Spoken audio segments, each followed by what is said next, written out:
Bismillahirrahmanirrahim.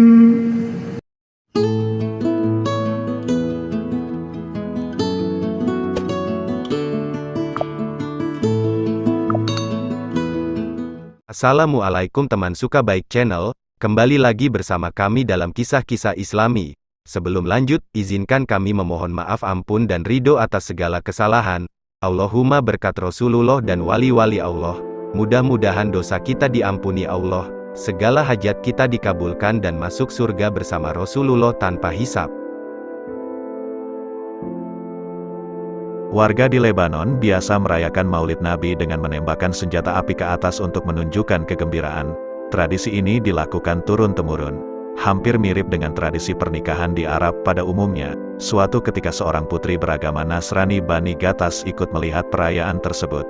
Nasib nahas menimpanya kala seorang dari mereka melepaskan senjata. Peluru yang dilepaskan menyasar ke arah putri tersebut dan menembus tepat di kepalanya. Ia pun bersimbah darah dan jatuh ke tanah. Ibunya yang melihat kejadian itu berteriak histeris, "Putriku, putriku, putriku!" Dengan segera anaknya dilarikan ke rumah sakit Ghassan Hamud. Sayang, pihak rumah sakit tak bisa berbuat apa-apa sebab pendarahan di otak terlalu parah. Mereka menyarankan agar segera dirujuk ke rumah sakit di Amerika yang lebih kompeten. Tapi ternyata kondisinya kian parah dan sudah diambang ajal. Mereka pun tak bisa berbuat banyak. Sementara ibunya karena panik penuh kecewa dan marah dia menjerit-jerit dan berkata, "Di manakah engkau, hai Muhammad yang mengaku sebagai nabi? Lihatlah apa yang dilakukan umatmu kepada anakku pada perayaan hari kelahiranmu." Teriakan ini tentu dimaksudkan untuk menghardik Rasulullah. Dokter memastikan bahwa anaknya telah meninggal dunia dan ketua dokter di sana mempersilahkan sang ibu untuk melihat anaknya untuk terakhir kalinya. Dengan lemas ibu itu dipapah masuk ke ruangan. Sebuah keajaiban terjadi, ketika sang ibu sudah di dalam ruangan, dia melihat anaknya sedang duduk di tepi tempat tidur dalam kondisi bugar sambil berteriak, "Ibu, ibu, tutup pintu dan jendela ibu. Jangan biarkan ia keluar." Antara percaya dan tidak, si ibu yang bingung lantas bertanya, "Siapa, duhai putriku?" Si ibu mendekati anaknya untuk memastikan bahwa kondisinya baik-baik saja. Allahu Akbar, sungguh sesuatu yang tidak masuk akal. Selain sehat dan bugar, bercak darah dan bekas luka tembakan di si putri Nasrani tersebut menghilang. "Putriku, apa yang terjadi?" Putrinya menjawab sambil tersenyum kegirangan, "Ibu, ibu, dia datang mengelus kepalaku sambil tersenyum." "Siapa dia sayang?" "Muhammad, Muhammad ibu," jawab anak itu. "Aku bersaksi duhai ibu bahwa tiada Tuhan selain Allah dan Nabi Muhammad adalah utusan Allah." Ternyata, teriakan si ibu disambut oleh Rasulullah Shallallahu Alaihi Wasallam. Beliau hadir dengan kelembutan dan memberikan cahaya penerang bagi kegelapan. Syahadat ini lalu diikuti para dokter yang menyaksikan peristiwa tersebut dan orang-orang di desa tempat putri tersebut tinggal.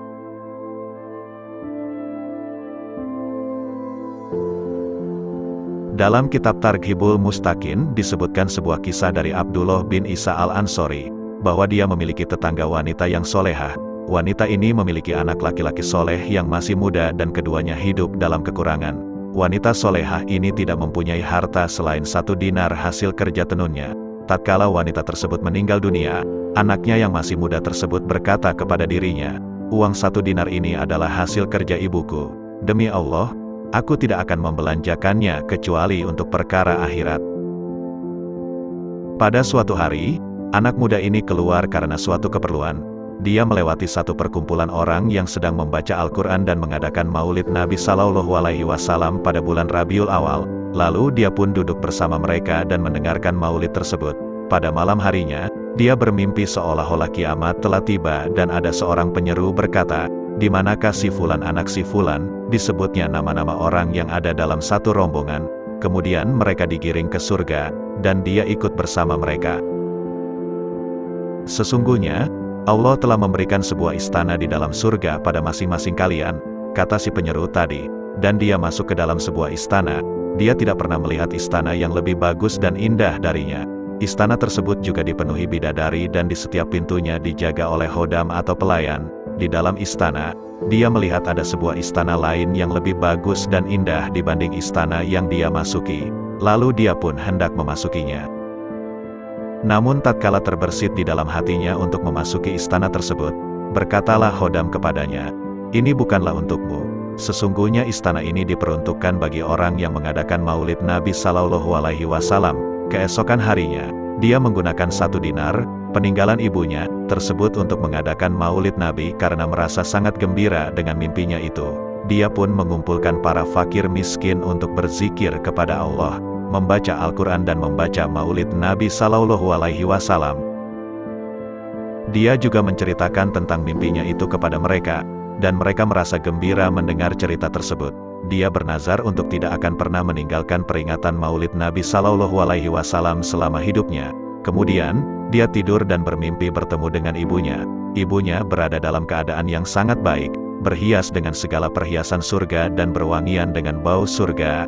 Dia mencium tangan ibunya dan ibunya mengecup kepalanya lalu berucap, "Semoga Allah membalasmu dengan kebaikan. Wahai anakku, malaikat telah datang kepadaku membawa segala perhiasan ini." Dia pun bertanya pada ibunya, "Dari manakah ibu memperoleh kemuliaan ini?"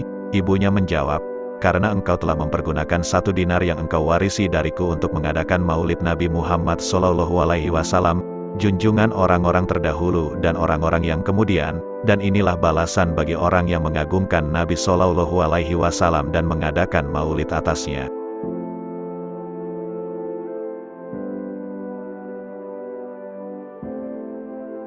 Syekh Abdul Wahid bin Ismail bercerita, bahwa di kota Mesir dahulu, ada seorang laki-laki yang setiap tahun mengadakan peringatan maulid Nabi Muhammad Sallallahu Alaihi Wasallam. Di sebelah laki-laki tersebut, ada tetangganya yang beragama Yahudi. Istri Yahudi ini berkata kepada sang suami, "Mengapa tetangga kita yang muslim itu, setiap bulan ini, bulan maulid, membelanjakan harta yang banyak?" Kemudian suami Yahudi itu menjawab, "Itu adalah karena dia beranggapan bahwa dalam bulan inilah nabinya dilahirkan. Ia melakukan hal tersebut karena senang dengan nabinya serta memuliakan hari kelahirannya." Kedua suami istri pun diam, kemudian keduanya tidur. Dalam tidurnya, istri yang beragama Yahudi itu bermimpi ia melihat ada seorang laki-laki yang begitu tampan dan agung, berwibawa dan sangat dimuliakan memasuki rumah tetangganya yang muslim itu. Dan di sisi kanan kiri laki-laki tersebut terdapat serombongan dari sahabatnya. Mereka menghormati dan mengagungkan laki-laki tersebut. Wanita itu pun bertanya kepada salah seorang di antara anggota rombongan itu, "Siapa laki-laki yang tampan ini?" Orang itu menjelaskan bahwa itulah Rasulullah Shallallahu Alaihi Wasallam. Beliau masuk ke rumah ini untuk mengucapkan salam kepada penghuni rumah ini dan menemui mereka yang telah menunjukkan rasa sukacita mereka atas kelahiran beliau.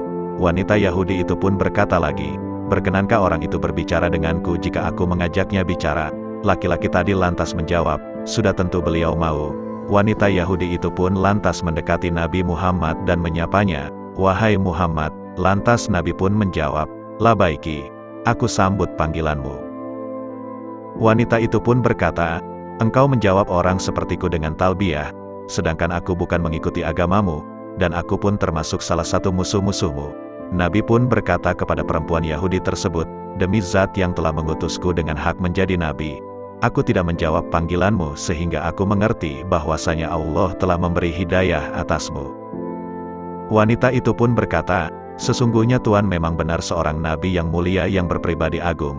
Celakalah orang yang mengingkari perintahmu, dan merugilah orang yang tidak mengerti pangkatmu. Ulurkanlah tanganmu. Aku bersaksi bahwa tiada Tuhan selain Allah, dan engkau adalah Rasulullah Shallallahu Alaihi Wasallam." Dalam lubuk hatinya, wanita itu berjanji kepada Allah, berniat bahwa nanti esok pagi, ia akan bersedekah dengan seluruh harta yang ia miliki dan melaksanakan jamuan untuk memperingati maulid Nabi Shallallahu Alaihi Wasallam, sekaligus sebagai perwujudan rasa syukur atas keislamannya dan mimpinya malam itu. Akan tetapi, di luar dugaan, begitu bangun pagi, ia melihat suaminya sudah sibuk untuk menyiapkan suatu perjamuan. Ia begitu rajin dan serius. Wanita itu pun heran dengan apa yang dilakukan suaminya, seraya berkata, "Ada apa gerangan kulihat engkau begitu sibuk dan bersemangat pagi ini?" Sang suami pun menjawab, "Karena orang yang kau lihat malam tadi, yang mana engkau masuk Islam di hadapan beliau."